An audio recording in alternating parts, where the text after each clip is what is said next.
The gate at Fob Kestrel opened under cold stars. 11 men returned from the mountains. 9 walked. 2 were carried. Their eyes said the fight had followed them home. In the command room, the math was a death sentence. 200 fighters on the eastern ridge. 3 hours. No air support until dawn. 9 men still able to fight. Then the woman in the back stood up. She had been invisible for 4 weeks. The one who fixed things. She said the A-10 in Bay 3 was ready. She had kept it that way in secret. She could fly it. She took the Warthog into the night. 3 low passes. The cannon tore through the eastern vehicles, then the mortar position on the west ridge, then the main force in the north corridor. The valley burned. On the 3rd pass, the missile locked on manpads. No bearing. She rolled inverted and dove, flares streaming. The warhead detonated 50 meters off her wing. She turned for base on 1 engine. Fuel leaking 7%, 36 miles. She came in hot and single engine on the short runway in the dark. The right gear hit hard. The aircraft bounced and she stood on the brakes until it stopped 8 meters from the end. In the cockpit, with the turbine winding down and the silence rushing in, the woman no one had seen finally let herself feel the weight of what she had done. The base smelled like diesel and dry earth, and something burnt that no one could identify anymore. It had been that way for weeks, maybe months. Long enough that the smell had stopped being a smell and started being a fact, the way a sound becomes silence if it never stops. After a while, the diesel and the dust and the faint metallic bite of gun oil simply folded into the air and became the air, and you stopped noticing, the way you stopped noticing a lot of things at Forward Operating Base Kestrel. The generators hummed their one-note song at the perimeter. The wind moved through the sandbag walls and found the gaps. Because wind always found the gaps. Because wind was patient in a way that sandbags never quite managed to be. It had nowhere to be in all night to get there, and so it worked at the small spaces between things until it got through, and then it kept going. Floodlights on the eastern perimeter flickered twice. Steadied, flickered again, nobody fixed them. There were 11 other things that needed fixing first. And the list never got shorter, it only got reorganized. That was the thing about a place like this. The work was infinite, and the hands were finite. And the math between those two facts was the math that everyone lived inside whether they thought about it or not. Fob Kestrel was not a glamorous installation. It was not the kind of base that appeared in recruitment posters or in the carefully framed photographs that found their way into newspapers back home. It was the kind of base that existed because someone, somewhere, had drawn a line on a map and decided that this particular piece of inhospitable eastern Afghan terrain required an American presence. And so here was the presence. Concrete bunkers squatting low against the wind, sandbagged walls the color of the ground they were made from, a runway barely long enough for supply aircraft to land without second-guessing themselves, and a collection of human beings who had been assigned here for reasons that ranged from tactical necessity to bureaucratic convenience to, in at least one case, something closer to exile. Claire Doss had been here for 4 weeks. Nobody knew that, or rather, nobody had thought to count. She was the woman who fixed things. That was the entire shape of her, as far as anyone at Kestrel was concerned. She was the one who showed up before the morning briefings with a wrench already in her hand. Who knew which generator was about to fail before it failed? Who stayed after the evening checks were done to reroute a communications cable that nobody else had noticed was fraying at the junction box? She ate alone. She read alone. Paperbacks with cracked spines that she'd traded for at the supply depot, the kind of books that got passed around bases until they fell apart. She slept in the corner bunk of a room she shared with 3 men who had never once asked her name, not out of hostility. That was the part that would have surprised an outside observer. It was not unkindness, it was just the particular self-absorption of people who were each managing their own difficult situation and had assumed, without ever examining the assumption, that her situation was fine, that she was support, that she was background, that she was the kind of person things happened around rather than to. The Air Force patch on her left shoulder was faded at the edges, the lettering nearly worn away, which was either a metaphor or just the ordinary erosion of fabric against the world, probably just erosion. She was not a person much like metaphors. She was 34 years old. She looked like someone who fixed things, and that was the entire sum of what anyone at Fob Kestrel had bothered to learn about her in 4 weeks, until tonight. Tonight was November in the mountains of eastern Afghanistan, which meant cold, specific cold of high desert, not the wet cold of coastal places that settled into your joints and stayed, but a dry, fast, cutting cold that moved through and moved on, and left you with the constant awareness that the temperature was a condition of the environment and not its relationship with it. The cold did not care about you. It was simply the cold, and you were simply in it, and those two facts had nothing to do with each other. The stars above were extraordinary. They always were at this altitude. The kind of stars that people back home drove hours into the countryside to see and still couldn't quite believe when they got there. The kind that made the dark between them look intentional, look designed, look like something a hand had arranged. Claire had stopped sometimes on the long walk between the communications shed and her bunk and looked up at them. Not for long, just long enough to remember that the sky was a thing she had once lived inside of, before it had become a thing she looked at from the ground. She was crossing the eastern quad at 21:31 when the gate opened. She had a coil of communications cable slung over one shoulder and a diagnostic reader in her left hand, and her mind was 3 problems deep into a fault in the eastern antenna array that she had isolated that afternoon and had not yet had the right replacement component to fully repair. She was running the workaround through her head. Whether the temporary reroute she had jury-rigged would hold through the night, or whether she needed to go back to the shed and address it properly before she let herself sleep.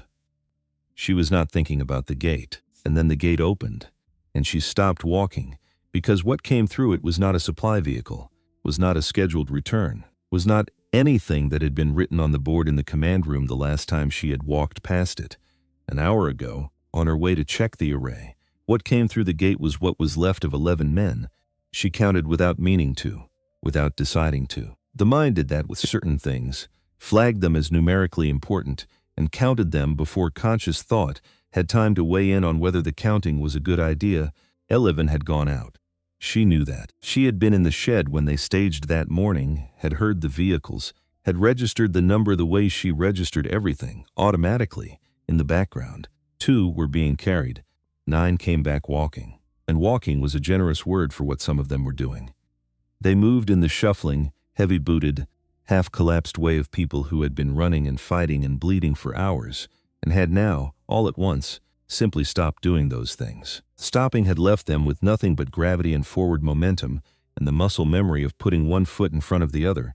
Their eyes said everything. She had seen those eyes before, not here, in other places, in other years, when she had been the voice that answered, calls exactly like the one that had clearly gone unanswered tonight.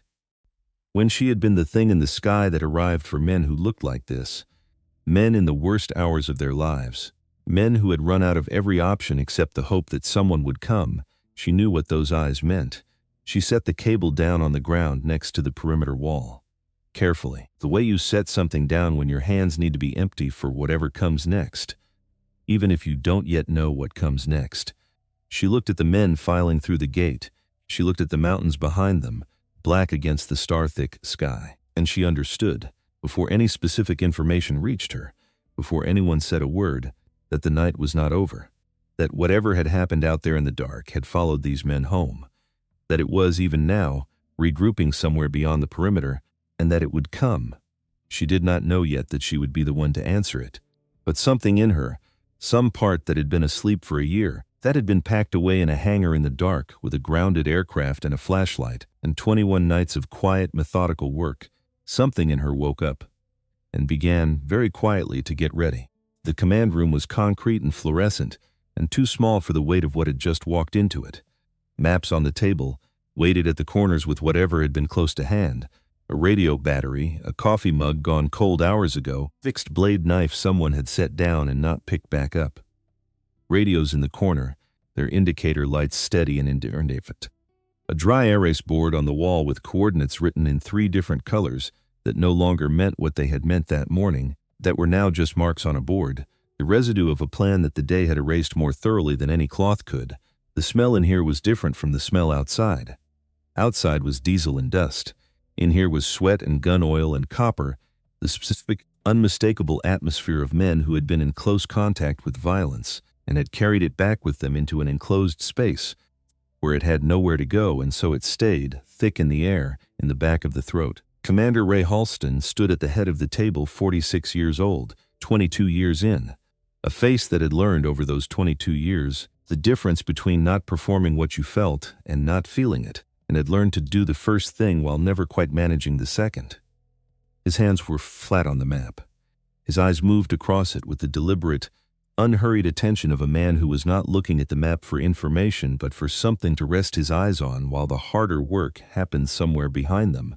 Senior Chief Frank Older stood at his right, arms crossed, face arranged in the configuration it defaulted to under pressure, not angry and not afraid, but something that lived in the territory between, the alert, compressed expression of a man whose entire professional apparatus was built to solve problems, and who had just been handed a problem that resisted every tool he owned, and who was not yet ready to say so out loud. The other men filled the room in stages of exhaustion. Some sat heavily in whatever was available.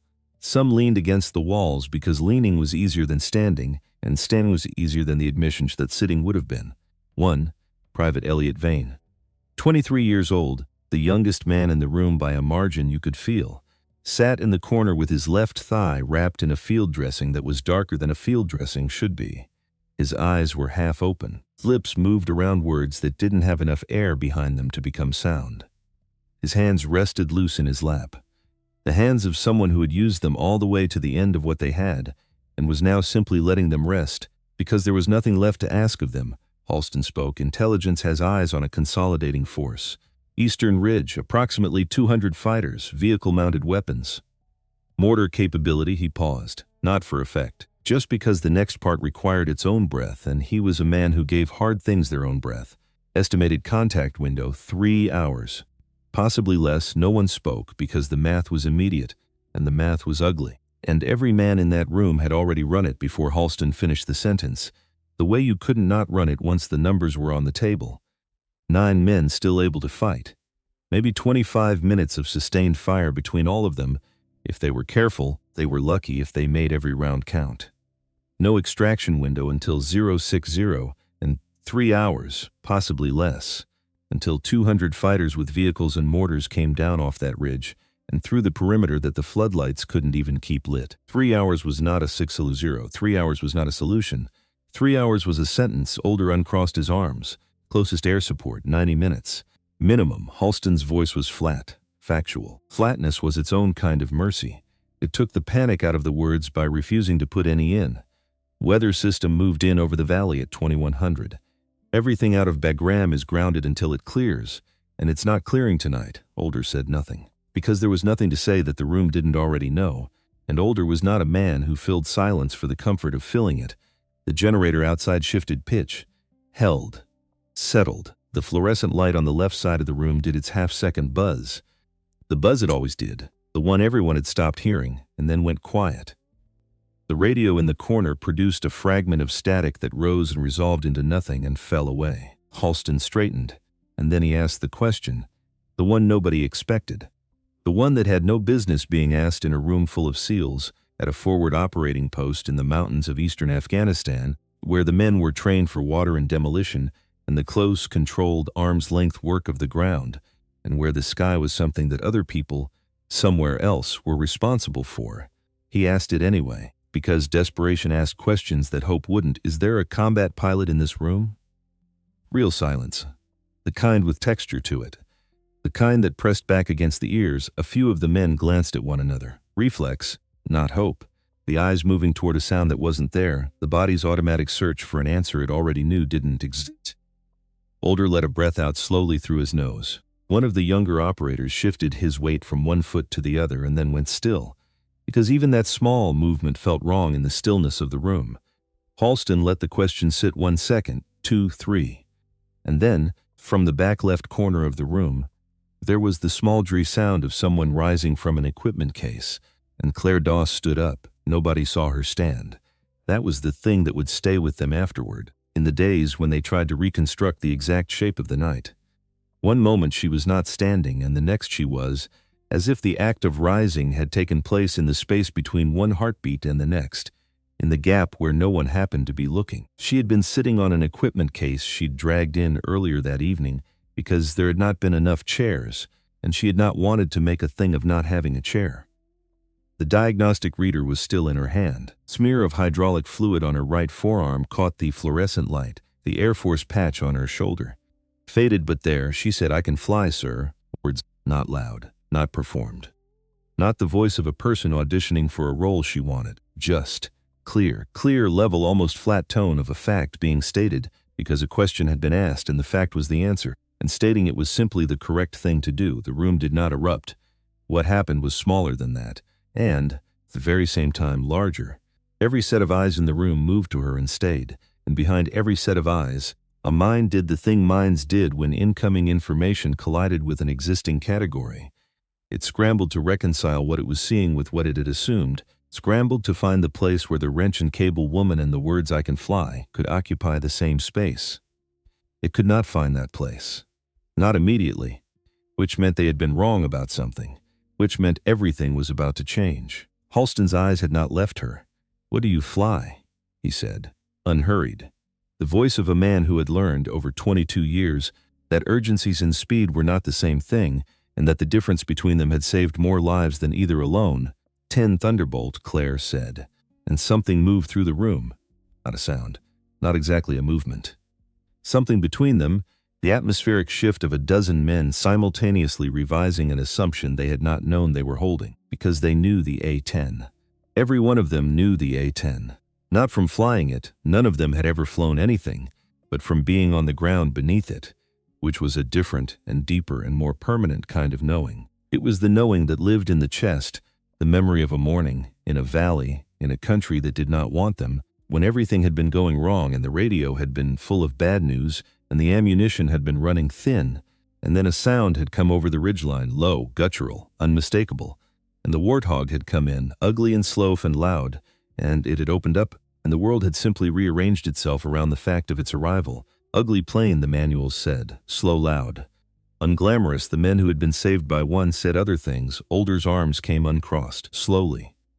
He did not seem to notice he had done it. "You're telling me," he said, and his voice had the specific edge of a man interrogating a thing he very badly needed to be true and was not yet willing to trust, "that you are a combat-rated A-10 pilot, and you've been on this base for 4 weeks. Fixing radios?" "Yes." "Both of those things, yes." A pause. Hard, flat, why, not gentle. Not a question that had any patience for a long answer. Claire looked at him, directly.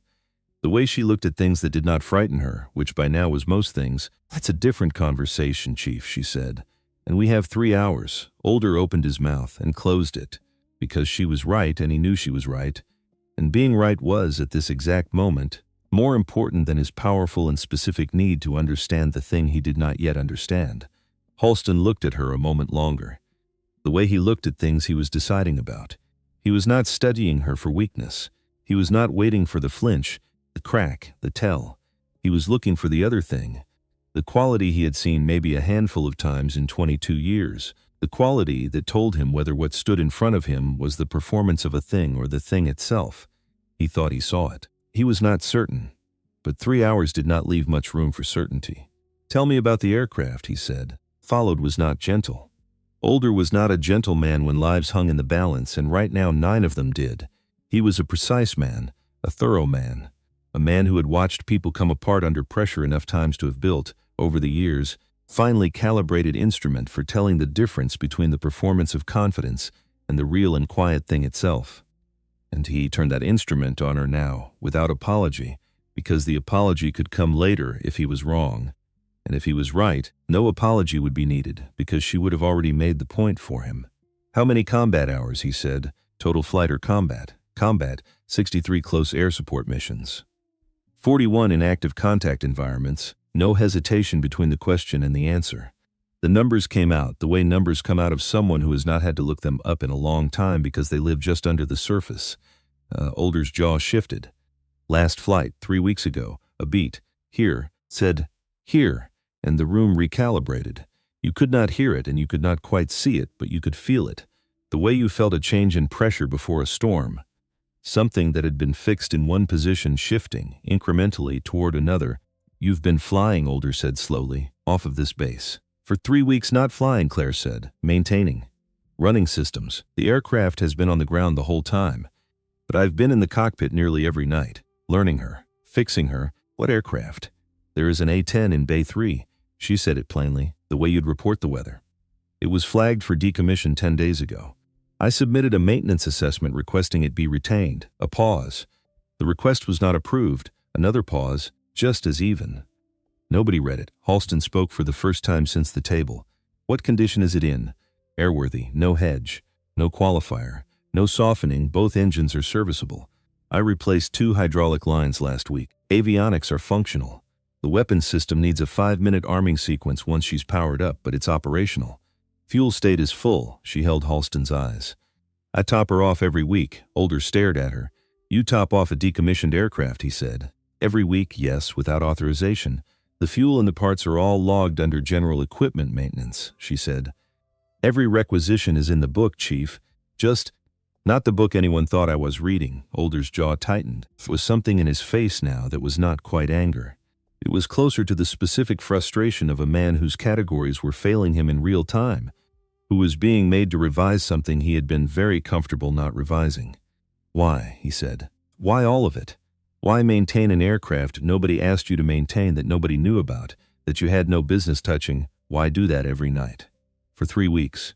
Alone, and Claire was quiet for a moment, not because she didn't have the answer, because the answer was the true one, and the true one was simple, and she had learned that people often distrusted simple, true things, and she watched him to see whether he would be one of them. Because I could, she said, and because I knew there would be a night when somebody needed her in the air, she did not look away. I didn't know when. I didn't know it would be tonight. I just knew it would come. So I made sure that when it did, she'd be ready. A breath. She's ready. The room was very quiet. Older looked at Halston, and Halston was already looking at Claire, and she stood in the center of all of it. Halston's assessment, Older's failing doubt, collective exhausted weight of 9 men trying to decide whether to believe in a stranger, and she did not shift, and she did not appeal to anything. And she did not perform the confidence that people performed when they were working to convince a room. She simply stood there, as herself, and waited for them to catch up. Older turned and walked to the door. Stopped at the threshold. Did not turn around. I want to see the aircraft, he said. Now, before anyone bets a single life on a word she said, Halston nodded once. Take her. The hangar door groaned when Older pushed it open. That deep metallic reluctance of something large that had not moved in a while, that had settled into its own stillness and did not appreciate being disturbed. The air inside was different from the air outside. Cooler, heavier, layered with the smell of oil and aluminum, and the particular stillness of an enclosed space that had been doing something quietly for a long time without anyone paying attention to it. The A-10 sat in the center of Bay 3, and it was not a beautiful machine. It had never been a beautiful machine. Beauty was not the thing the A-10 had ever been designed for, and if you could have asked it, it would not have understood the question. It was broad-shouldered and blunt-nosed and emphatically, almost defiantly, utilitarian. 2 engines sat high on the rear fuselage like an afterthought, like the designers had run out of elegant places to put them and had stopped pretending to care. Its wings were straight and thick and entirely without aesthetic ambition, and the nose, the enormous, defining, utterly unmistakable nose that housed the GO-8 Avenger cannon, extended forward like a statement, like a declaration, like the aircraft was announcing at all times in the only language it had exactly what it was for. The paint had faded. Panels carried the visible history of small repairs, patches and fills in shades that almost matched the surrounding surface, but did not quite. The honest record of maintenance that had been done by hands that cared more about function than appearance. One of the landing gear fairings had a dent in it, a small one. Claire had been meaning to get to it. She had not gotten to it yet. Older stopped at the edge of the bay, arms crossed again, automatic, the old habit reasserting itself the moment he stopped thinking about it. Claire walked in without pausing, and without looking at him, and without looking at the aircraft, in the way a person looks at something when they are performing being comfortable with it. She walked to the right main landing gear, crouched, and ran her hand along the tire bead, reading it with her fingers. Stood, moved to the engine intakes, pulled the covers, checked the fan blade faces with a small flashlight she produced from a jacket pocket without looking, the way you reach for a thing you have reached for 1,000 times. Moved to the underbelly, the weapons pylons, the panel fasteners, the drain points beneath the fuel tanks, where she crouched again and pressed 2 fingers to the seam and held them there and read whatever the seam told her. She moved around the aircraft the way water moves around a stone, like she knew every shape of it, like she had mapped it in the dark, which Older was beginning to understand, and the understanding was doing something uncomfortable to his certainty she had, literally, in the dark. for 3 weeks, every night, while the rest of the base slept and assumed she was asleep too. This woman had been in this hangar with a flashlight and a wrench, learning the body of a machine that everyone else had written off. He uncrossed his arms. He did not cross them again. Claire stopped at the nose. She stood there a moment, just a moment. Her hand came to rest on the metal below the cannon housing, not gripping it, not performing anything, just resting, the open palm against the cold aluminum, the way you'd rest a hand on the shoulder of someone you had worked beside for a long time and knew completely. The way contact with a familiar thing is a different thing entirely than contact with a stranger. Something moved across her face. She did not perform it. She did not suppress it. It was simply there for 1 second, something personal. Something that belonged to a history older and deeper than this night. And then it was managed, folded away, which is a different thing than gone. Older watched it happen. He thought about asking what it was, what she was thinking, what she was remembering. He decided that the question would cost more than the answer was worth, and that a man who had been doing this work as long as he had ought to know the difference. He looked at the aircraft instead. And he made himself look at it the way she had shown him to look at it. Not as a decommissioned relic, not as a maintenance liability, not as the thing the paperwork said it was, but as a machine that had been kept alive, deliberately and patiently, and without recognition, by someone who had refused to believe it was finished. "Tell me what I'm looking at," he said. Claire turned from the nose. "She's ready," she said. "Hydraulics within operational limits. I rebuilt the right side actuator myself. It holds. Avionics functional. Weapons operational pending arming. All 3 landing gear struts checked last week, all within tolerance. Pause. The right wing has a stress fracture in the outer panel. I found it the first week. I assessed it as non-structural and I logged that assessment, and I stand by it. It won't affect the flight envelope inside the limits I'd be flying tonight." Another pause. "She'll fly, Chief. I'd stake my life on it. A beat." And the smallest, driest thing that was not quite humor and not quite anything else, which I suppose is exactly what I'm about to do. Older looked at her. "She'll fly," he repeated. "Yes, and you can fly her." It was not really a question anymore. Something had changed in Bay 3. In the quality of the silence between them. In the fact that his arms had stayed uncrossed, and in the fact that her voice had remained, from the first word in the command room to this one, exactly what it had been. Level, factual, free of the performance that people produce when they are working to convince you, and full instead of the other thing. The quiet thing people produce when they are simply telling you the truth and have made their peace with whether or not you believe it.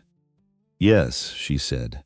He looked at her for a long moment. Then he turned toward the door. 5 minutes with the commander," he said. "Don't touch anything yet." And he walked out, and the door groaned shut behind him, and Claire was alone in Bay 3 with the aircraft and the dark and the smell of oil.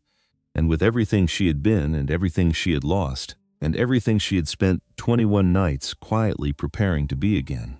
She did not pace. She did not rehearse. She did not talk herself into anything because there was nothing left to talk herself into. That work had already been done, not tonight, not in the last hour, but in increments, over months, over the long and unglamorous process by which a person absorbs the news that she is no longer the thing she spent 11 years becoming, and decides, anyway, to keep being it where no one can see. She stood in the dark of Bay 3 and she let herself feel it, because she had 4 minutes. And she had been carrying this for a year, and 4 minutes was not enough to set it down, but it was enough to look at it, to acknowledge that it was there, which was its own kind of necessary thing. Before a night like the one in front of her, Colonel Marcus Reeve, she had trusted him the way you trust certain people. Not blindly, not without her eyes open, but deeply, the specific depth that develops between a student and a teacher when the teaching is real, when it goes past technique, past procedure, past the things you can write down, and into the harder country of judgment, of values, of what you actually do when the situation is genuinely complicated, and the right answer is genuinely expensive, and no checklist in the world is going to make the choice for you. He had taught her all of that. He had been the first person to tell her she had the instincts for this work, not just the skill, the instincts, the thing underneath the skill that the skill was built on. He had said it in an offhand way, walking across a flight line at a base half a world away, and she had carried those words for years the way you carry the words of someone whose opinion you have decided to let matter.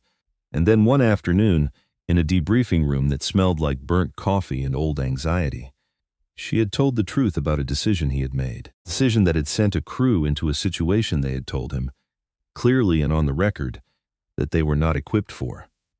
A decision that had ended with 2 of those men coming home with injuries that would reshape the rest of their lives. She had told the truth about it, because the truth was the truth, and because 2 men were hurt, and because someone in that room had needed to say the thing out loud, and the someone had turned out to be her. And Marcus Reeve had looked at her across the table with an expression she could not read, and that was the part that still found her sometimes, in the quiet, the unreadability of it, and he had said, "Very softly, I see," and that had been the end, not all at once. The machinery took its time.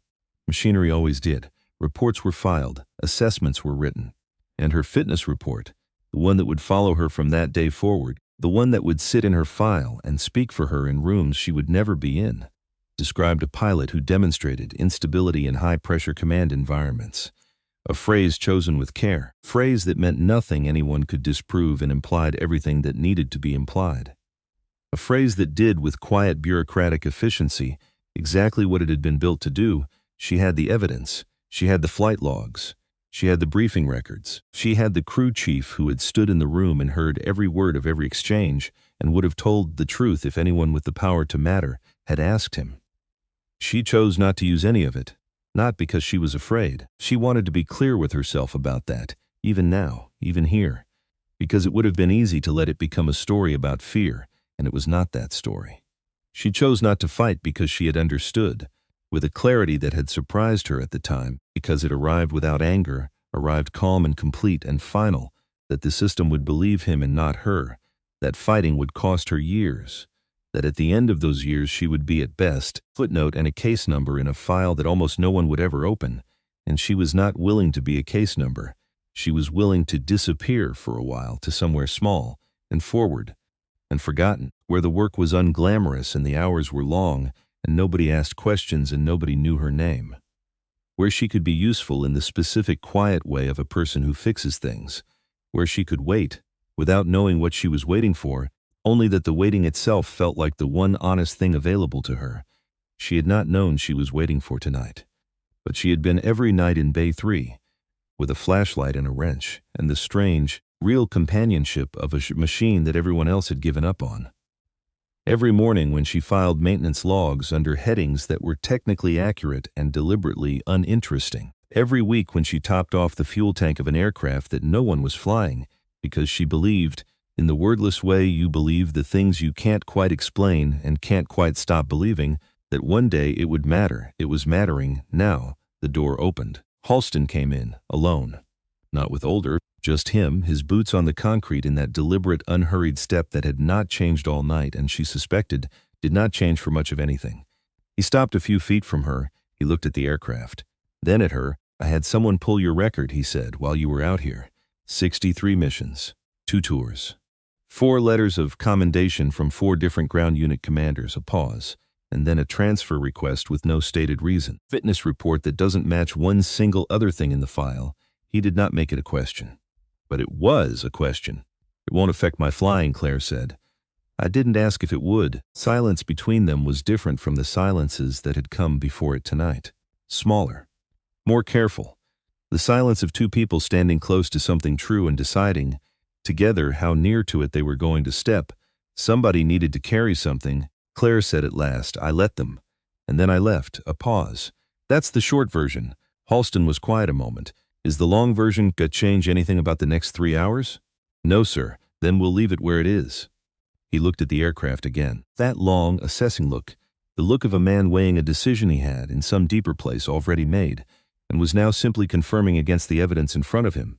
"If you're wrong," he said, "about any of it, the systems, your own readiness, after a year on the ground, your judgment under fire when it's been that long," he turned his eyes back to her. "If you're wrong about any single piece of it, the men in that valley do not come home. Their families get a flag. Do you understand the size of what I'm handing you? I do you? Not a challenge, not doubt. The specific, heavy thing a commander does when he needs to be absolutely certain that the person in front of him has felt the full weight of the denominator and not just the numerator, that she has held the whole equation, and not just the part that flatters her." And Claire looked at him. "I have been in that cockpit nearly every night for 3 weeks. she said, because I could not stop thinking about a moment exactly like this one. I have run the start sequence so many times I could do it with my eyes closed. I know every fault in that airframe and every workaround for every fault, because I'm the one who found them and I'm the one who fixed them. A pause. I know what I'm asking you to trust, and I know I am the only person on this base who can give you a reason to trust it. So here is the reason. Her voice did not rise. It did not. She's ready. And so am I. And there is no one else. Halston was quiet. The generator outside shifted pitch. Held. Settled. He looked at her one more time, and whatever he had been looking for, across all of it, in the command room and the hangar, and now, he found it, or found enough of it. Get her started, he said. It's 22:31 when Claire began the startup sequence. The hangar lights came on. All of them. For the first time in weeks, every overhead fixture in Bay 3 flooded the space with hard white light, and the A-10 sat in the middle of it with every imperfection visible, and not one of them mattering. The dent in the fairing did not matter. The mismatched patches did not matter. Faded paint and the worn panel edges and every sign of age and use, and the whole long history of an aircraft that had been to difficult places and had not always come back from them undamaged. None of it mattered, because the aircraft was here, and the aircraft was ready, and Claire was in the cockpit. She settled into the seat with the muscle memory of 11 years, and the cockpit closed around her like a familiar argument. Not comfortable in the way of ease, but comfortable in the deeper way of knowing. The exact placement of the controls, the angle of the heads-up display, the position of the rudder pedals against her heels, the specific pitch and timbre of every warning tone she might be about to hear. She knew all of it, not from the last 3 weeks. From the years that came before them, the years that no one on this base knew she had lived. She powered the battery. The panel woke. Dim at first, then brightening as the systems came online in their sequence, each one an answer to a question she was asking, each green light a confirmation of something she had checked and rechecked and checked again in the dark of this hangar across 21 nights. She tapped the hydraulic pressure gauge with one knuckle. Old habit.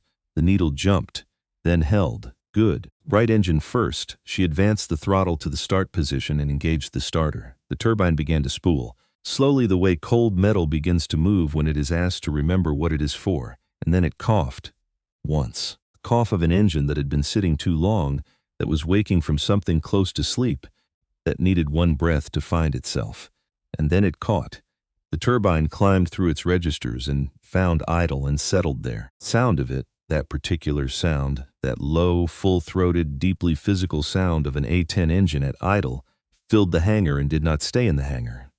It went out through the gaps in the walls, the same gaps the wind had been finding all night, and it crossed the quad and pushed into the cold November air, where the desert wind took it and carried it toward the mountains. Outside, men stopped what they were doing, not because they were ordered to, because the sound did something to them, something involuntary. Something that bypassed the slow machinery of conscious thought and went straight down to the older place, a place that recognized significant things arriving in real time and pulled the head up and turned it toward the noise before the mind had finished asking what the noise was. Calloway, posted near the hangar door, turned toward the sound. Older, crossing the quad toward the command room, stopped walking. Halston, standing at the radio console inside, looked up. Left engine next. This was slower. The starter engaged and the turbine began to turn, and then it stuttered. Once, twice, a third time. Fuel flow was uneven, the ignition timing a fraction off, and for a moment, for one specific suspended moment, the left engine seemed to consider, seriously, whether it wanted to be part of this at all. Claire made an adjustment, subtle, the kind of correction that required knowing not the engine type but this engine, its particular temperament, its specific reluctances. Kind of knowledge that did not come from a manual and did not come from training and could only come from 21 nights in a cockpit with a diagnostic reader and a flashlight, and nobody telling you to go to bed. She waited. The turbine turned, and then it caught. Both engines now. Together that chord, that full specific chord of the A-10 at idle with both turbines contributing, not the roar it would become at power, but the unmistakable promise of that roar, the certainty of it, present in every frequency the engines produced, present in the vibration that moved up through the airframe and through the seat and into Claire's hands where they rested on the controls. She had missed this. She had not let herself know, across the last year, how much, because missing it had not been useful.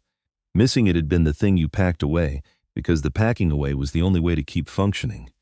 But now it was here again, around her and beneath her and inside her, familiar managed thunder of the aircraft alive at idle, and she let herself feel it, for exactly the 2 seconds she could afford to feel it. Then she moved on. Systems check, methodical, complete, HUD green, radios functional, CRASC channel already set and tested. Weapons confirmed, arming sequence initiated 4 minutes and 40 seconds to full readiness. Fuel full.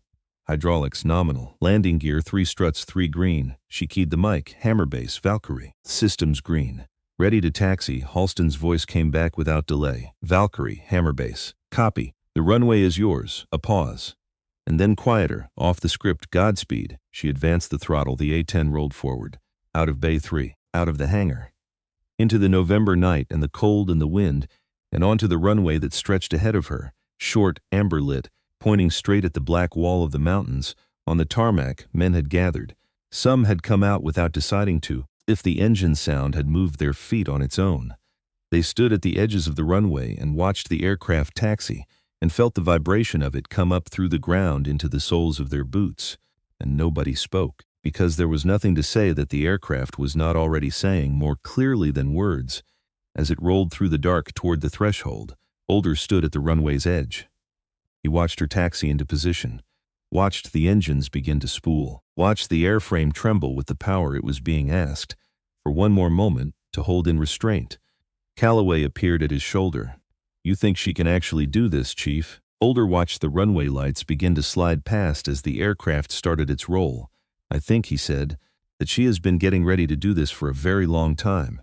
He said nothing else, because the aircraft was accelerating now, and the sound was building, and the runway was getting shorter under the wheels, and then the nose lifted, the tires left the ground, and the A-10 climbed into the November dark with the weight of 9 lives riding on it, and the cold stars wheeling above it and the mountains opening ahead. And from the ground it did not look ugly. Not now. Not at this moment, the gear folding up into the belly and the engines at climb power, and the small red anti-collision light blinking steady against the enormous dark. Right now it looked like the only thing standing between 9 men and a morning they might not otherwise live to see. The mountains at night were not dark. They were a different kind of dark, layered, dimensional. The kind of dark that had depth to it, ridge behind ridge, each one a shade fainter than the one in front, until the farthest dissolved entirely into the sky, and there was no longer any line at all between the stone and the black above it. Claire had flown this kind of country before, not this valley, not these specific ridge lines, but this kind of terrain, this kind of night. The kind where the ground could reach up and take you if your attention drifted for even a moment, where the air moved through the gaps between peaks in ways you felt in the airframe before you understood them in your mind, and where the only thing that kept you alive was a pair of hands that had learned to answer before the thinking was done. She trusted her hands. She had always trusted her hands. Even in the year when she had not been allowed to trust much else about her place in the world, she had trusted her hands, because hands did not file reports and hands did not choose sides, and hands simply did the work that was put in front of them. Honestly, the way she had always tried to do. The A-10 flew east-northeast at 4,000 feet. Engines steady, fuel full, every system reading what she needed it to read. The HUD painted the world ahead in green geometry, altitude bands, the floating targeting reticle, the terrain rendered in contour lines that scrolled beneath her map that was also, somehow at the same time, the territory itself, 8 minutes to the valley, which was a long time when you were the one on the ground waiting, and no time at all when you were the one in the air, flying toward it. She ran the numbers as she flew. Fuel consumption at this altitude and airspeed manageable. Weapons load sufficient for several disciplined runs, if she chose her shots and did not waste them. Communications. CRASC's frequency locked, the link tested and clean. She was ready. She had been ready for 3 weeks. The radio crackled at 23.9. Valkyrie Hammer 2. "Confirm your inbound," CRASC's voice. Level, not desperate, and that was the thing that told her how bad it was. Not the panic, the absence of panic. The flat, controlled levelness of a man who had moved past the stage where panic was a luxury he could afford, and was now simply transmitting facts as cleanly as he could, for as long as he could, to whoever was on the other end. Inbound, she said. 7 minutes out. Give me the ground. 3 vehicle-mounted positions east, 200 meters off our line. Mortar team on the west ridge. They've been walking rounds and closer for the last 20 minutes. Main force is massing at the north corridor. That corridor is our only viable way out, and they know it, and that's where they're putting their weight. A pause. The distant percussion of gunfire. Not close yet, but working on it. We have smoke. Red. On your call, hold the smoke until I call it, Claire said. Don't give your position away 1 second early. Copy.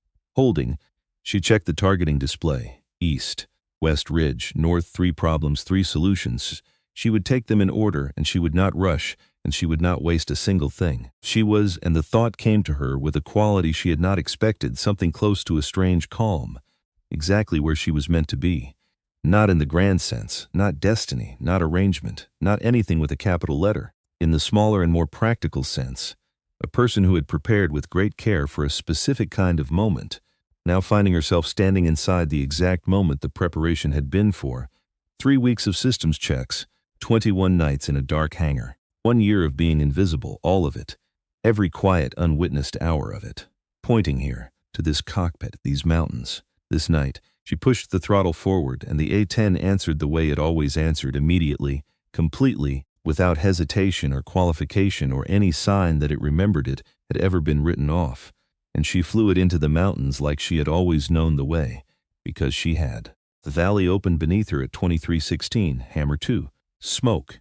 Now 30 seconds, and then it appeared. A column of red rising off the valley floor, vivid and almost violent against the gray-brown terrain, the wind already tearing it apart at the top and dragging it sideways. She had it instantly. The targeting reticle shifted toward it. Visual on smoke, she said. Confirm you're south of the plume. South, 40 meters. Stay flat. Do not move until I've cleared the east positions. Flat. Copy. She banked. Not wide, not dramatic. The tight economical bank of someone who knew that every unnecessary degree of turn was altitude and time she would have to buy back somewhere, and who did not spend either one she did not have to. The valley resolved beneath her as she came around, the landscape sharpening from abstract terrain data into specific, real, consequential ground.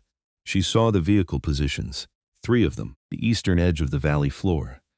The gun mounts catching what little ambient light there was and holding it differently than the ground around them. And the movement near them, small, purposeful, the unhurried movement of men who believed they held the advantage. They did hold it until about 4 seconds from now, hammer 2. First run, east positions. Heads down, she heard him relay it. She dove the A-10 was not built for elegance. Everything about it was built for precisely this. The dive angle steepened, the airspeed climbed through the bands as she came down, the targeting solution computing and refining, and she waited, not for confidence, she already had that, but for the exact fraction of a second when the solution was not merely good but right. Finger closed on the trigger. The GO-8 Avenger fired. There is no honest way to describe that sound from inside the aircraft. It does not sound like a gun. It does not sound like an explosion. It sounds like the fabric of the air being torn open at a very specific and very high rate. 65 rounds every second, leaving the 7 rotating barrels at a speed that collapses the distance between the trigger and the target into something that feels, from the cockpit, almost simultaneous. The eastern positions did not survive it, the vehicles. The gun mounts, the men around them. The impacts walked through the target area in a chain sequence of detonations, one feeding the next, and then a secondary erupted from somewhere in the wreckage. Something pressurized, something that should not have been stored where it was stored. And the valley floor lit in a column of orange that climbed into the dark and was visible. For a few seconds, for miles, she pulled up, clanked back, hammer 2, east positions neutralized, moving to the west ridge, and Krask's voice came back, and underneath the training, underneath all the discipline and control he had held together through everything the night had thrown at him, there was something else now, something small, quick, the sound of a man's odds shifting under him, first involuntary breath of a person letting himself believe, just barely, that the shift was real. Copy. East is clear.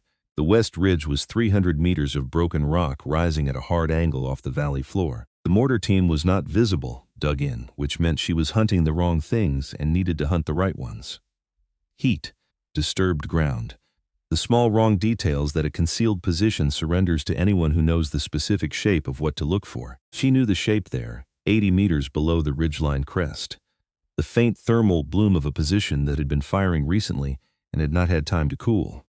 The ground around it disturbed in the unmistakable geometry of sandbags and shallow excavation. She lined up the run. This pass was harder.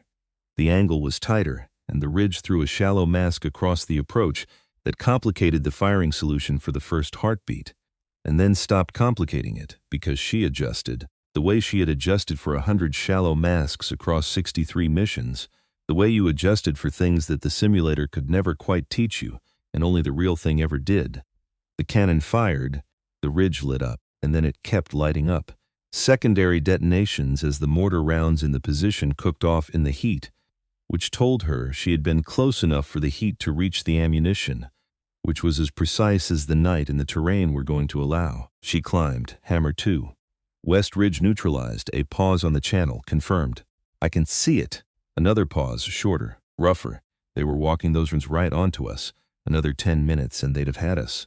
A breath. Ridge is clear, North Corridor next the main force. She was setting up the North Corridor approach when she heard him. She had not been listening for it. There was no reason to listen for it. The channel she shared with Krask was operational. Position reports, target confirmation, the lean and efficient language of people managing a crisis together. Not personal. Not anything other than what it had to be, but Krask had not closed his transmit cleanly, or the radio had held the channel open on its own. Equipment did that, sometimes, at the worst in the strangest moments, the mechanical equivalent of a door left an inch ajar, letting through what was never meant to come through. It came across the static, very quiet, nearly lost beneath the ambient noise of the valley. A voice, young, specifically and unmistakably young, the young that comes from 23 years of being alive and not one more, saying something that was not a tactical report, was not a position update, was not anything that had any business on a military channel. Mom. I'm okay, Mom repeated, not a mantra, not the performed bravery of someone trying to talk himself into being brave, just a fact, offered into the dark to someone who could not possibly receive it. Statement of survival aimed at the one person in the entire world for whom that statement mattered absolutely, completely, beyond every other consideration there was. Mom. I'm okay. Claire's hand tightened on the stick. She did not speak. A moment later, Krask came back on, professional, clipped, his voice deliberately flat. Disregard last transmission, meaning, I know you heard that. I know you heard him. Let's both pretend you didn't, she pretended. But she did not unhear it. Elliot Vane, 23 years old. Gunshot wound, left thigh, significant blood loss. She had processed those words an hour ago as tactical data, a factor in the extraction timeline, a variable in the movement calculation, a number to be carried alongside terrain and fuel and weapons load. She had filed them in the part of her mind that handled the operational picture, and she had not felt them, because feeling them would not have helped, and she had spent 11 years learning the discipline of not feeling the things that would not help. Now they were something else. Now they were a 23-year-old boy in a valley in Afghanistan, bleeding into a field dressing, telling his mother he was okay from a position where okay was a word that required an enormous amount of additional context to be true. And the only thing standing between him and a version of this night, where okay was no longer the word anyone would use, was her. She had always known the work mattered, 63 missions, and she had always known. But mattering in the abstract and mattering this specifically were not the same thing, and the difference between them was a voice. A particular voice. 23-year-old voice saying Mom into the dark while she flew toward the corridor where his life was being decided. She found the North Corridor on the HUD, the main force. She lined it up. For the mission. For Krask and the men with him. For Elliot Vane. For all of it, all at once, the abstract and the specific folded together now into a single thing that had her hands and her aircraft and her full attention. She dove. The North Corridor was the hardest of the three, not because the targeting was difficult. The targeting was clear. It was the terrain. The corridor was narrow, 300 meters across at the widest, with rock walls climbing steeply on both sides, which meant her approach angle was prescribed by the geography itself, which meant the fighters dug in at the northern end had a very good idea of exactly where any inbound aircraft would have to come from and had positioned their heaviest weapons to meet it there. She knew all of this. She came in low anyway. Below the engagement envelope of their largest guns, low enough that the rock walls of the corridor blurred in her peripheral vision, low enough that the concept of room to maneuver had become for a few seconds mostly theoretical. The firing window was short.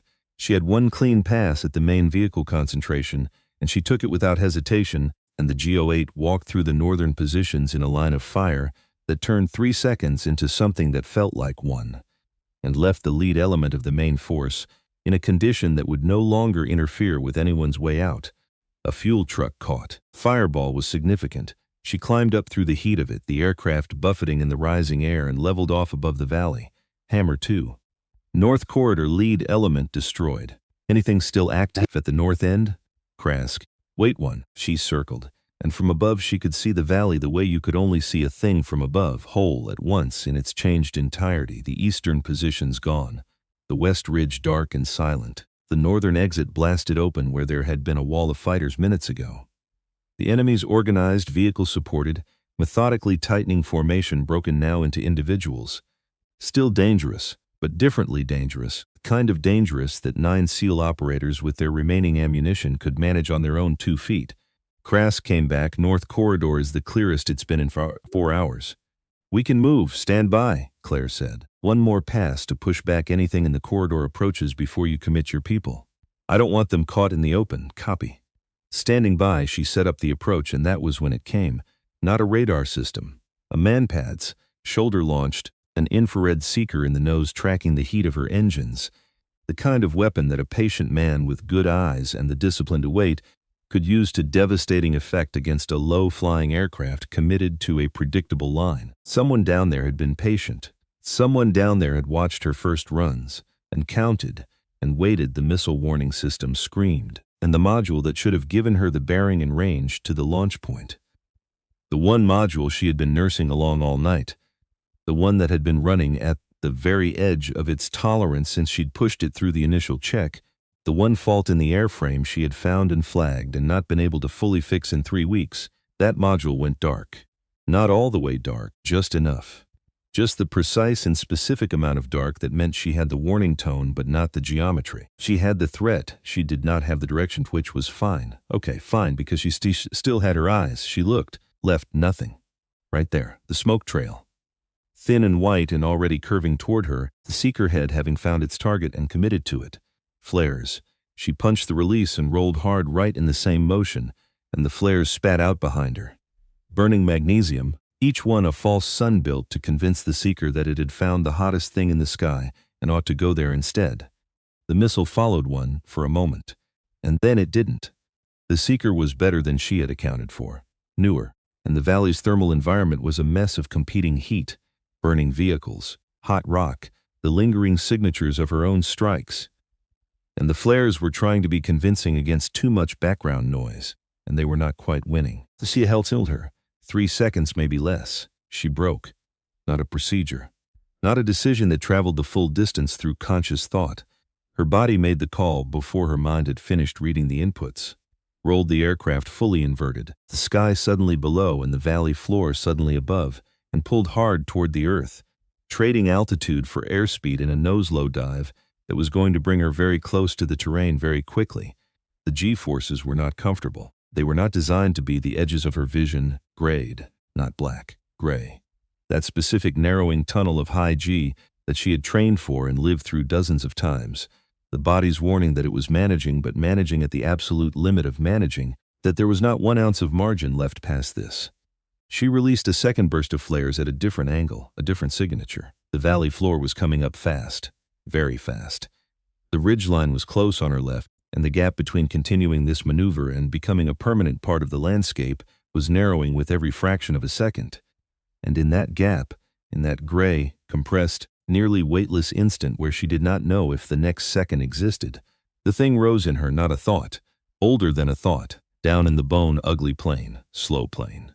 But she comes home, it was not a decision and it was not a prayer. It was the thing she had said at 22, to a machine and to herself, and to whatever version of the future she had been making a promise to, and it had lived in her ever since underneath everything, and it surfaced now without being summoned, pulled her back from the edge of where she had been about to go. She hauled the nose up, both hands, everything she had, the horizon tilting back toward where it belonged. The missile made its choice. The second flare burst was hotter, closer, more convincing than the first. The seeker shifted at the last possible instant. The missile detonated 50 meters behind her right wing. The blast wave hit the A-10 like a physical shove, a concussive pressure that rang through the airframe and up through her spine and her teeth and the bones of both her hands. The aircraft yawed hard. She corrected. The altitude warning was screaming, because she was 200 feet above the valley floor, and the engines were at full power, and the airframe was shuddering with the effort of arresting the descent. And she held it. She held all of it, and the nose came up, and the ground stopped rushing toward her. And she cleared the valley floor by 80 feet, and she climbed, straight and leveling, one by one, back to their background hum, fuel state within parameters, Targeting system functional. And she was still here, alive, flying, and then she became aware, in the way you only become aware of certain things after the immediate crisis has passed, and the body has a spare moment to report on itself, that her hands were shaking. Not much, fine tremor of a system that had spent absolutely everything it had, and was now quietly accounting for the overdraft. She looked at them on the controls, both of them. Steady enough to fly, steady enough to pretend that the last 30 seconds had been anything other than what they were. She let it be what it was. For 2 seconds, then she locked it down, hammer 2. SAM engagement west side, single missile, manpads, evaded. Systems operational, breath. Making my final pass on the corridor approaches, then you move your people. A pause on the channel, then Krask. And it was not procedure in his voice, it was the other thing. You good? 2 words, I'm good, she said, and she lined up the final approach. And she was not shaking anymore. Fob Kestrel. Nobody had made a decision to gather in the command room. It had simply happened. The way certain group decisions happen without anyone being the one who decides. One man had drifted in during the first run, standing near the door with his head tilted toward the radio. Then another. Then several more, in 2s and 3s, until the room held more people than it had been built for. Every one of them technically engaged in some other task and actually doing nothing at all but listening. They had heard the cannon on the first run, through the open channel, filtered and compressed and still unmistakably itself, that tearing roar that no other weapon in the world produced. They had heard Krask's confirmation. They had heard the second run on the West Ridge. They had heard the strike on the North Corridor, and then they had heard the missile warning tone. And then they had heard 18 seconds of nothing, 18 seconds, which does not sound like a long time, which is in fact less time than it takes to tie a boot or pour a cup of coffee or read a short paragraph. And which was, for the men standing in that command room with their eyes fixed on a radio that had gone silent, the longest stretch of time that several of them would ever be able to point to, years later, when they sat down and tried to reconstruct the specific shape of this particular night and found that it had organized itself in their memory around those 18 seconds, because they could do the math too. They knew what a missile warning tone meant. They knew what 18 seconds of silence after one might mean. They stood in that room, and they listened to the absence, and they each privately, in the place where you keep the things you don't say out loud, began to prepare themselves for the possibility that the silence was the answer. And then Claire's voice, even, unhurried, almost bored, except it wasn't bored. It was something much harder than bored. It was discipline past the point where the discipline showed. SAM engagement, west side, evaded.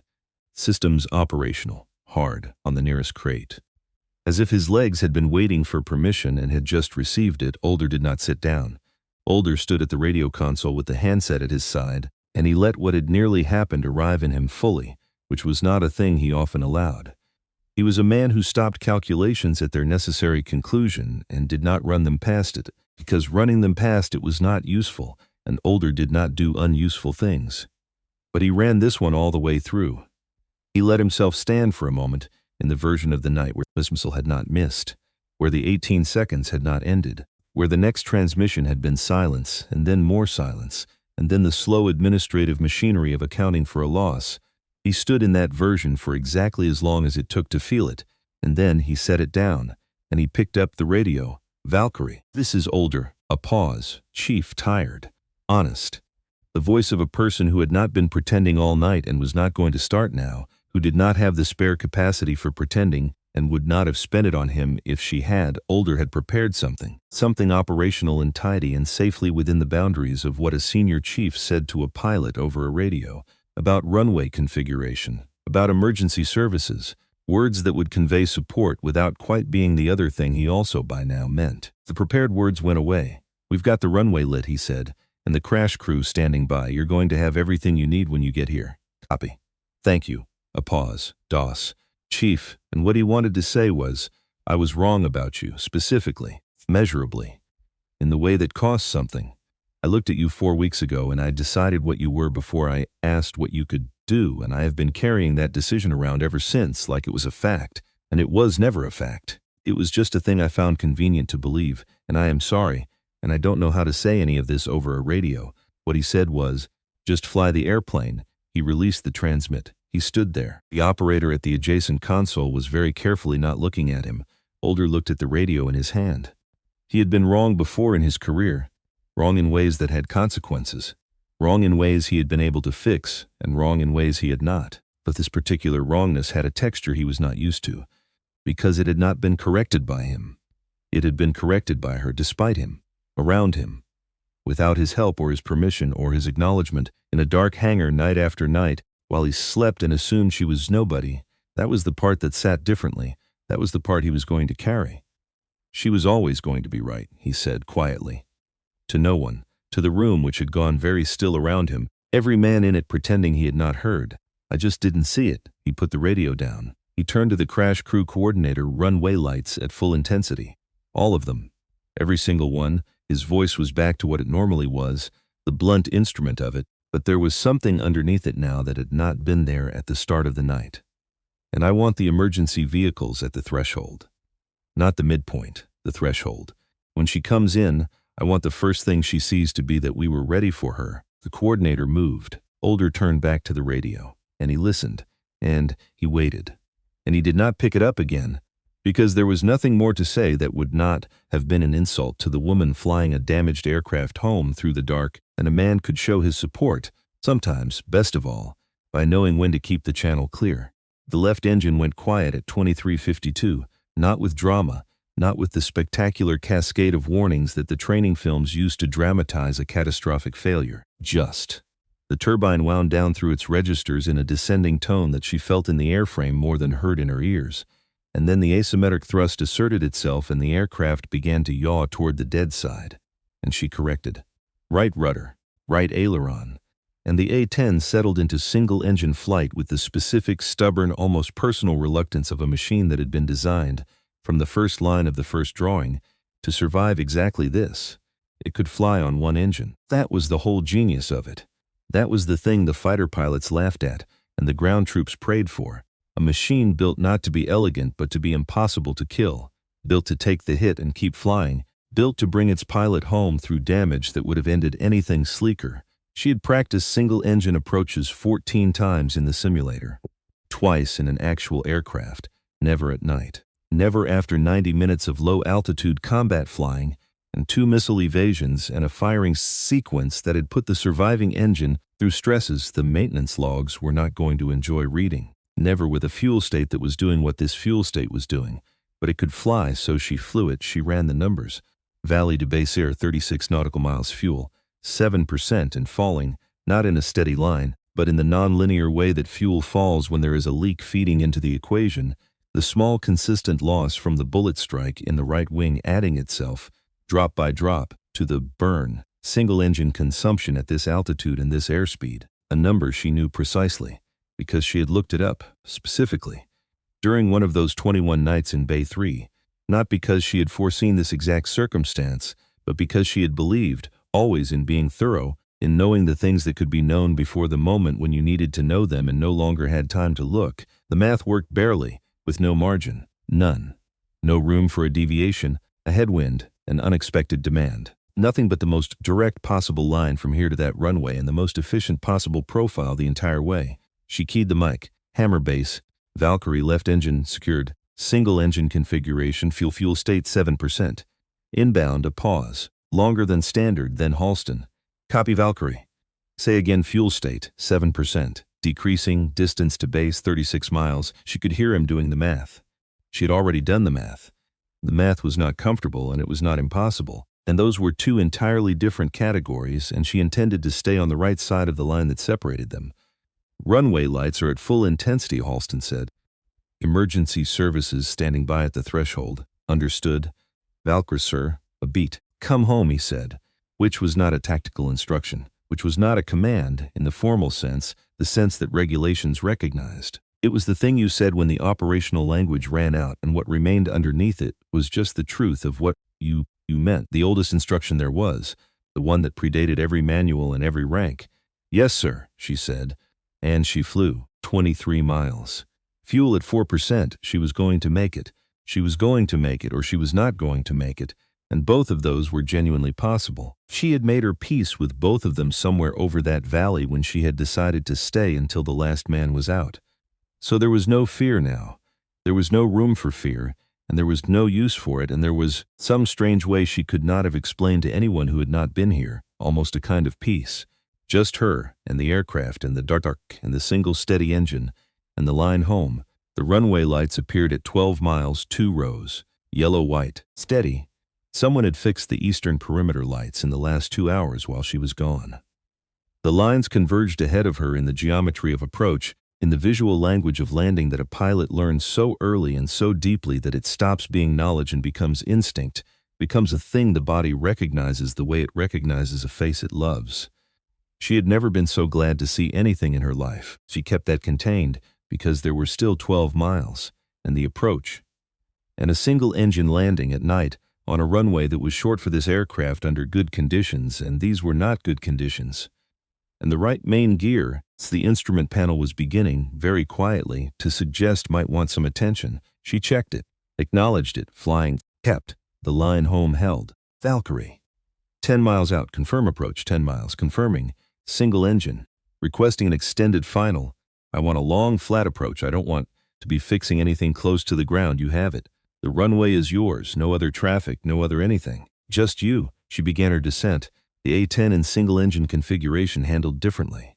Not badly, not dangerously inside the envelope she was flying, but differently. It wanted always to yaw toward the dead engine. She held that yaw out of it with steady right rudder and a constant low-grade awareness that her left leg was doing work that two legs normally shared between them. Her left leg was tired. It had been tired for a while. She did not give it permission to be. 6 miles. Fuel at 2% to make it 4 miles. The runway fully resolved now in the windscreen, and the emergency vehicles, red and blue strobes on either side of the threshold, exactly where Older had ordered them, standing by, for her, specifically and only for her. Which was strange. It was the strangest thing she had thought about all night, and the night had held a great deal that was strange, that there were people down there, positioned, waiting, ready to respond to her by name the moment her wheels touched the ground. That she was the reason for all of that readiness, all of those lights, all of that held breath. She had not had people waiting for her in a long time. She had forgotten, a little, what it felt like. 2 miles. She configured for landing, gear down the hydraulic thunk she knew by heart. All 3 legs extending into the slipstream, 3 green lights, all 3. Even the right main, which had been ambiguous at 10 miles, came up green and steady. Sometimes the instruments were only having a moment. Sometimes things resolved themselves if you held on, if you gave them the chance. Flaps airspeed back to approach speed. The runway filled the windscreen, 1 mile. She crossed the threshold. The landing was not perfect. She would not have called it perfect, and she would have been the first to say so, because she knew what a perfect single-engine night landing felt like. She had 2 of them in her logbook, and this was not that. She had carried a fraction more speed than ideal, to keep margin against the dead engine, and the extra speed had flattened her glide path a touch below where she'd wanted it, and the correction had come a half-second late. The right main touched first. Hard. Not dangerously hard, but hard. The aircraft bounced. Once, small, a little hop that in any other landing would have been unremarkable, and that here made every member of the crash crew tighten their grip on whatever they were holding. And then the left main came down, and then the nose. And Claire stood on the brakes with everything she had left. The A-10 did not want to stop quickly. It was a heavy aircraft, and inertia was inertia, and the runway was short, and the math of deceleration was, one final time, not comfortable. She held the brakes, and she held the nose down, and the runway lights blurred past on either side, and the low barrier at the far end grew larger in the windscreen, and larger, and then it stopped growing. The aircraft stopped. 8 meters from the end of the runway. 8 meters. The right engine still turning over at idle, a sound so constant she had long since stopped hearing it. The airframe trembling with the residual heat and the aftershock of everything it had just done. The blunt nose pointing at the barrier, and past the barrier at nothing. At the cold open sand of the November desert, at the dark that went out and out to the foot of the mountains. Claire sat in the cockpit, She did not move. He did not reach for the shutdown checklist, did not begin the post-landing sequence, did not key the radio, did not do any of the dozen procedural things a pilot does after a landing, the verifications and the closeouts, the administrative business of ending a flight. She just sat there. And the night was very quiet. Then she shut down the right engine. The turbine wound down. That descending tone, the same tone the left engine had made over the valley, but voluntary this time. Chosen. Sound of a machine standing down from something. Coming at last to rest. And the vibration went out of the airframe all at once. Thing that had been underneath her and around her and inside her for the last 90 minutes simply stopping, and the silence that rushed in to fill the space where it had been was the absolute silence that only exists on the far side of sustained, enormous noise. He looked at her hands, both of them still on the controls, as if her body had not yet received the message that the controls no longer needed holding, as if her nervous system were still flying the airplane, still braced for the next thing that would require her hands, unable to believe that there was no next thing, that the next thing was not coming, that it was over. She let go and then, quietly, quickly, privately, the way it happens when there is no one to see and nothing to perform for, and no part of her left that has the strength to hold the line anymore, she cried. Not loudly, not the kind of crying that has sound to it and asks to be managed, the purely physical kind. The body's honest accounting of everything it had carried and held and contained, not just for the last 90 minutes, but for the weeks behind them, and the months behind those, and the year behind those, all the way back to a debriefing room that smelled of burnt coffee and a man saying "I see" in a voice she had not been able to read. All of it at once, for about 45 seconds. Then she wiped her face with the back of her glove. Then she reached up and she released the canopy. The desert air hit her like something she had not known she was waiting for.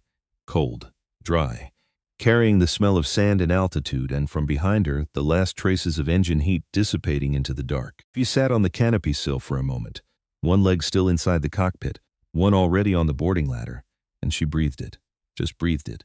A moment that was not operational, not managed, not a means to any end, just a woman breathing in the cold after the longest night of her life. Then she climbed down. Her legs were steady. She had expected them not to be. She had braced for them not to be. And they were. The crash crew vehicles were alongside the aircraft now, their strobes still painting the runway in alternating red and blue, the crew moving toward her with the efficient, almost disappointed professionalism of people who train for emergencies and have arrived to find the emergency already over. One of them, young, her age or younger, looked at her with an expression that was trying very hard to be professional and was not entirely succeeding. She looked past them. Toward the base, Halston was already there. He had walked out during her final approach, which was not standard, which commanders did not do, which meant something. And he had stood at the runway's edge in the cold and watched her come in. He had watched the hard touch and that small bounce. He had watched the long committed deceleration that did not end until it ended. He had watched the aircraft stop 8 meters from the barrier and sit there in the dark, and he had not moved through any of it. He had simply stood and watched and waited. And now he was walking toward her. Behind him, further back, came Older, and behind Older, Bowen Krask, still in his gear, still streaked with the dirt and the blood of the valley, still wearing the particular face of a man who had been in the worst place there was and had come back out of it and had not yet found the part of himself that knew how to stand in an ordinary space again. He had come straight from the helicopter. He had not cleaned up. He had not debriefed. He had come straight here. Halston stopped in front of her. He looked at her for a long moment, the way he had looked at her in the command room and in the hangar. Except that look had been assessment, and this one was not. This one was simply receiving. Taking in the fact of her standing on the tarmac, helmet under her arm, alive, he raised his right hand salute, not quick, not perfunctory, not the efficient let's move on salute that punctuated 100 routine exchanges a day. A deliberate one, a held one, the kind that said, "I am taking the time to do this correctly because the thing it stands for has earned the time." She returned it. Same weight, same intention. They held it 1 full second past what regulation required. Then both hands came down. The men, she said, before he could speak. Because it was the only thing in the world she wanted to know. All of them, Halston said. All 9. He paused and he let it land, and then he said it again, the way you say a thing you need someone to actually hear and not just register. All of them, Doss. Something moved through her. Fast, quiet, down deep. All 9. Good, she said, just the one word. And it was small, and it carried the entire night. Older reached her next, which was not how she had imagined the night ending, if she had imagined it ending at all, which she had not, because imagining the ending had been a luxury she could not afford while she was still in the middle of it. He stopped in front of her and looked at her directly. The same direct, intense level look he had given her 6 hours ago in the command room, when he had been hunting for the reason to doubt her. The same quality of attention, same refusal to look away from a thing he was trying to understand, except now he was looking at someone he had been wrong about. Specifically, measurably, in a way that had nearly cost 9 lives, and had not, and the not having was hers and not his, and he knew it. He opened his mouth. She expected operational language. The debrief timeline, the aircraft's status, the disciplinary conversation about 3 weeks of unauthorized work. The next thing in the sequence, I owe you an apology, he said. She looked at him. I looked at you, he said, and I saw what I expected to see. Not what was actually there. A pause, and the words came hard because they were not words he was pressed at saying. You were right. About all of it. The mission. Yourself. Another pause. I should have seen it earlier. Claire was quiet a moment. You saw it when it mattered, she said. Which was true. The hangar, when he had stopped arguing and started looking. The radio, when he had put down the handset and turned to coordinate the ground support, instead of continuing to call her home. He had seen it. Not as early as he could have. Earlier than he had needed to. Older nodded once. Slow heaving. Specific nod of a man setting something down. Not agreement, not a check mark, but the deliberate motion of a man who had been carrying an assessment for 4 weeks. A wrong one, a convenient one, a heavy one, and was now, formally in front of her, in the presence of the evidence putting it for good. No speech, no long unwinding of self-justification, just the nod. The whole apology folded into one slow weighted movement of the head. She nodded back once, and that was the entirety of it, and it was enough. It was more than enough. It was between two people like these, almost everything there was. Krask came last. He had stopped 20 meters out and stayed there, not coming forward, just looking at her across the distance, in the way of a man who has things he wants to say, and is not certain he has the right to say them, or the words for them, or the composure to get them out without his face doing things he has not authorized it to do. She walked to him. He didn't move. She stopped 2 feet away, and he did the thing she had not expected, not a salute, not a formal anything. He put his hand on his chest, flat, over the sternum. The way you press a hand to something to confirm it is still there. Still working. Still beating Elliot Vane. He said she waited. He's in the air. Medevac out of the secondary pad. A pause. They said he'll keep the leg, and something resolved in her. Deep and fast and quiet. The specific, total relief of a calculation that had been running in the background of every other thing she had done for the last 90 minutes. Underneath the fuel math. Underneath the missile. Underneath the single-engine approach. The whole time, never quite silent, finally arriving at its answer. He'll keep the leg, 23 years old. Still here. Still whole. Still going to walk back into whatever house he had come from on 2 legs and stand in his mother's kitchen and let her tell him he was okay so that the words could finally be true. Because she had stayed, because she had not turned for home when the fuel said turn for home. Because she had flown one more orbit, and one more and one more. Good, she said. And the word was barely a word at all. It was more than a word. It was the entire night reduced to its smallest and most honest unit. Krask looked at her. He was asking about the pilot, he said, the one in the hog. He saw the aircraft from the landing zone, coming in low on one engine, and he knew what that meant, that somebody up there was staying when they didn't have to. A pause.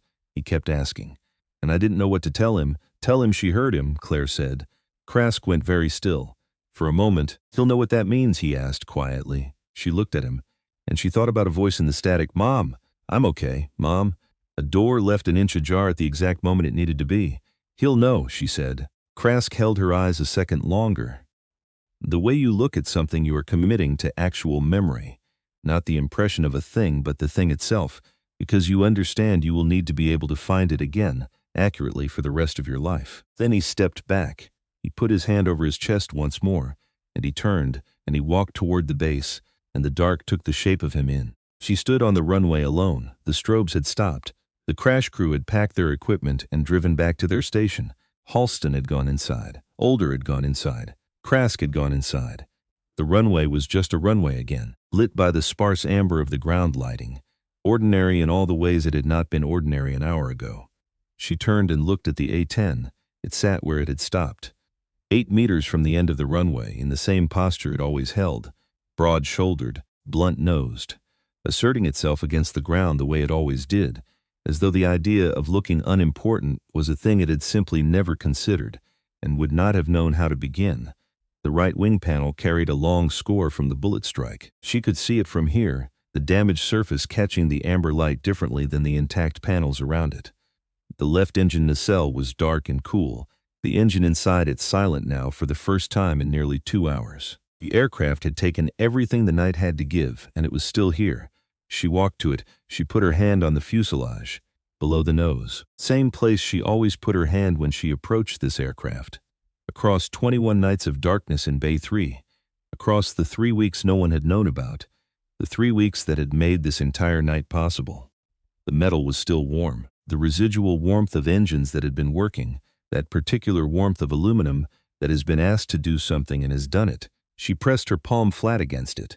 She thought about Marcus Reeve, not with anger. Not with the grinding, repetitive thought of grievance that had occupied so much of the first year. Just thought about him.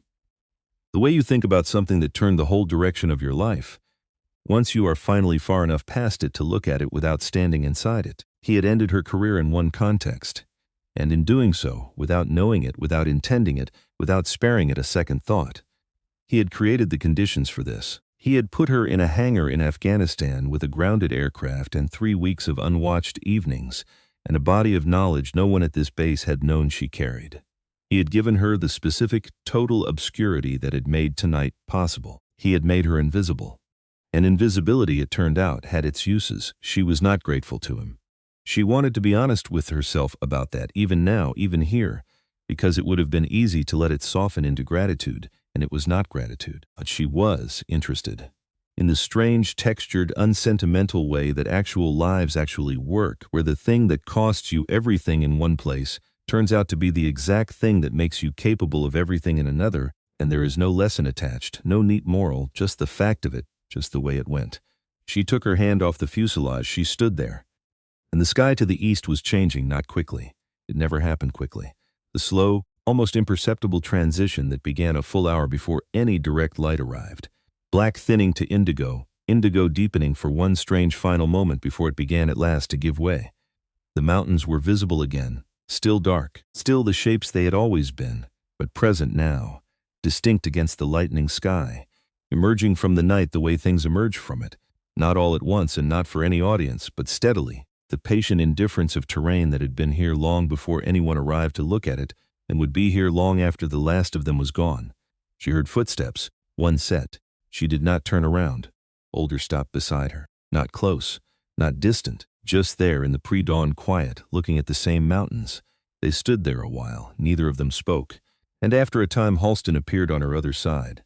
And then Krask, a few steps back, and they all stood there together in the growing light. 4 people who had spent the same night in 4 very different places and had arrived. Now, at the same point on the far side of it, nobody spoke, because some things do not need speaking. Because they had each, in their own position, lived the whole of it, and there was nothing to narrate to one another that they did not already carry. And then Krask said it. Quietly. Not to anyone in particular and not to all of them, just out into the cold pre-dawn air, his eyes on the aircraft. What do you think of her, Chief? Older looked at the A-10, at the scored wing.